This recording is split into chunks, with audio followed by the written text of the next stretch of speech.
ตรียมตัวกราบพระทำวัดเย็นค่ะ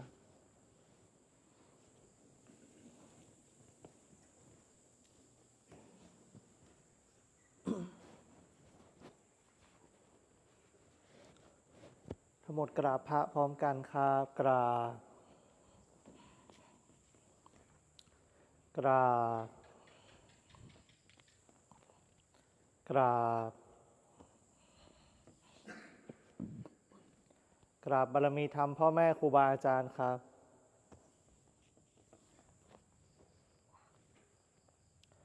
ทั้งหมดกล่าวคำบูชาพระรัตนตรัยพร้อมกันครับ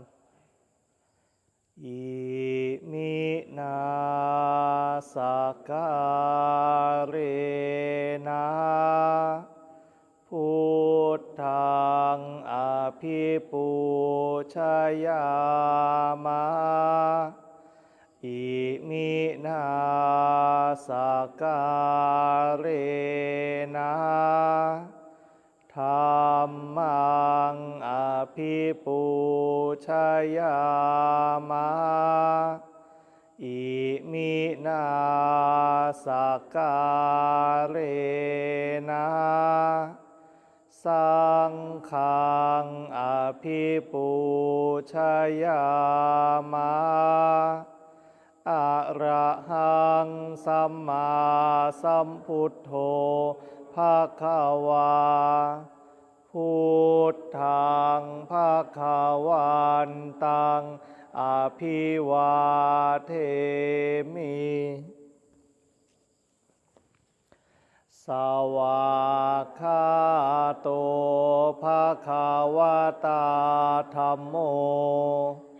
ธัมมังนามัสสามิสุปฏิปันโนภควโตสาวกสังโฆสังฆังนะมามิหันธรรมยังพุทธัสสะภควโตปุพพาคณมะการังกโรมาเซนะโมตัสสะภะคะวะโตอะระหะโตสัมมาสัมพุทธัสสะนะโมตัสสะภะคะวะโตอะระหะโตสัมมาสัมพุทธัสสะนะโมตัสสะภะคะวะโตอะระหะโตสัมมาสัมพุทธัสสะพุทธังสรณังคัจฉามิธัมมังสรณังคัจฉามิสังฆังสรณังคัจฉามิทุติยมปิพุทธังสรณังคัจฉามิทุติยมปิธัมมังสรณังคัจฉามิทุติยมปิสังฆังสรณังคัจฉามิต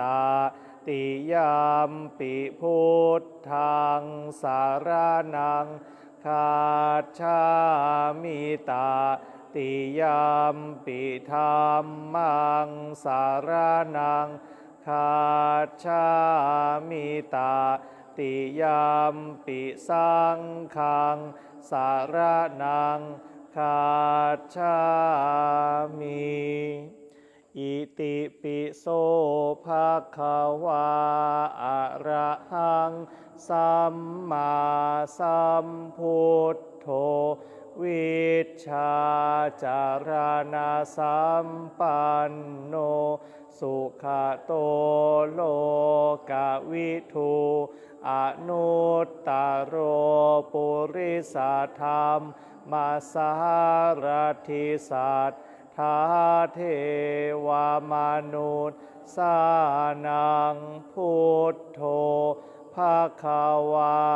ติสาวะคาโตภาคาวตาธัมโมสันทิฏฐิโกอากาลิโกเอหิปัสสิโกโอปานายิโกปัจจตังเวทิตาโพวินยูหิติสุปฏิปันโนภะสาวกสังโฆอุชุปฏิปันโนภะคะวะโตสาวกสังโฆยาปฏิปันโนภะคะวะโตสาวกสังโฆสามีจิปฏิปันโนภะคะวะโตสาวกสังโฆยะทิทางจัตตาริปุริสายุคานิอัตถปุริสาปุคาลาเอสะภะคะวะโตสาวกสังโฆอาหุนายโยปาหุนายโยทักขินายโยอัญชลีการณิโยอนุตตรังปุญญเขตังโลกัสสา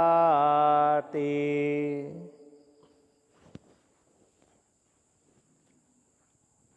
เนื่องจากว่าวันนี้ไฟดับนะเดี๋ยวเราจะเปลี่ยนอิริยาบถเป็นการเดินจงกรมนะครับเดี๋ยวให้เราเก็บอาสนะก่อนได้นะแล้วเดี๋ยวเดินจงกรมกันก่อนนะสักช่วงระยะเวลาหนึ่ง